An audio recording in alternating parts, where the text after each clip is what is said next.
আমার আশেপাশে কিছু চাচিরা আছে।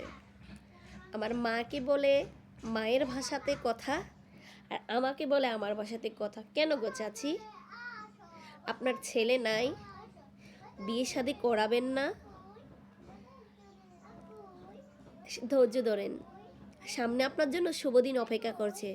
দোয়া করি আপনার জীবনের জন্য অশান্তি না আসে। আল্লাহ বলছে তুমি পরের সুখে সুখী হও, তোমাকে সুখী করার দায়িত্ব আমি নিব।